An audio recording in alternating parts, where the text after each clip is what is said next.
book review time, It's been a while since I've done a book review. And I'm going to just briefly discuss a book that I read last week and that I mentioned in my most recent Friday reads, and that is Thérèse and Isabelle by Violette Leduc. This is a fairly short book. In fact, it's less of a novel. It's probably only about the length of a novella, but it's less of a novel or a novella and more of an unfinished piece of work. I got the sense when I came to the end of it that it shouldn't have been the end, and that something was missing, and that it was abrupt. There wasn't really a clear arc in terms of character development for either Thérèse or Isabelle, and I thought that was at first because the account in this book is loosely based on Violette Leduc's real life relationship with a young woman when she was at school as a teenager. And she recounts that in her larger autobiographical work, La Bâtarde, which I've also read. And so I thought perhaps it seemed unfinished to me because of that. But then I read at the back of this, what did they call it? A translator's note, I believe, or an afterword. By Michael Lucy and Carlo Jancitti, and in the afterword, talking about this work, I found out why it felt incomplete. In fact, it was the beginning of a larger novel that Leduc set out to write, and that she did indeed write, but when she attempted to have it published in the 1950s, it was rejected by the publisher for being too erotic, too graphic, too detailed. It wasn't considered suitable for publication. It was censored by the publisher. And so Leduc, in consultation with her friend Simone de Beauvoir apparently, cut the beginning of the novel. And this was the beginning of the novel, which was called Ravages, and she did eventually publish Ravages in 1954. But this portion of the novel was missing, and it had been greatly revised. And the authors of this afterword suggest that the extensive revision that her novel went through and its poor sales as well caused her emotional and mental strain.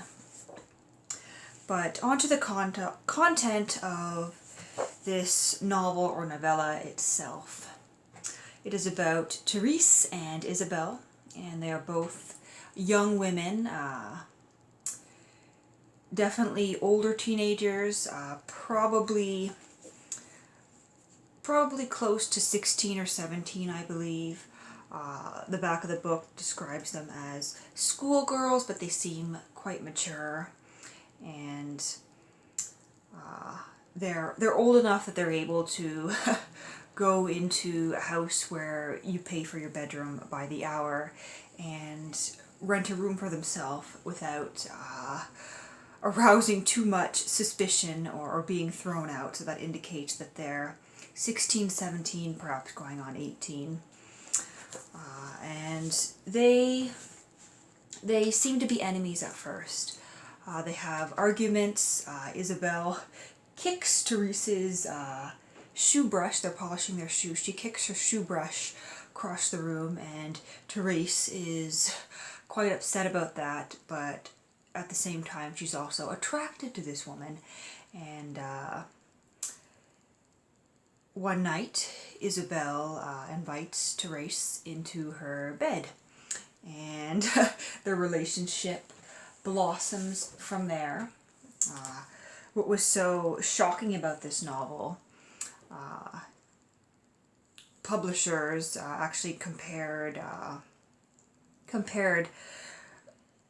the content in Leduc's novels to the works of André Gide in terms of shock level. Leduc describes lesbian sex. She describes in detail Isabelle taking Thérèse's virginity. Let's see, what else did I write down here? Yeah, in the afterword, the authors say that Leduc took a liberty of tone that no female writer in France had dared to adapt before her. So what we get here is, as I said, less of a complete novel and more of an enjoyable snapshot, I suppose. We don't get that follow-on character development that you would get in a completed work or in a longer work. It's not quite like a novella either, because once again you don't get that arc. It's too long to be a short story, and if it were a short story, it wouldn't be a good short story either, because it kind of rambles. It really is just an incomplete fragment of a work, but that doesn't mean it wasn't good. That doesn't mean it wasn't enjoyable.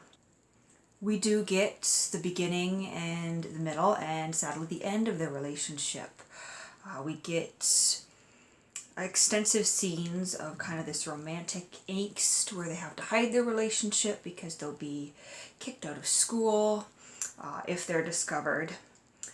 We get scenes of passionate lovemaking, and it's just kind of a beautiful landmark work. And if you're into lesbian literature, it's definitely worth a read. This is my second work that I've read by Violette Leduc, and I'm looking forward to diving into some more of her work. I have another book by her ordered and on the way.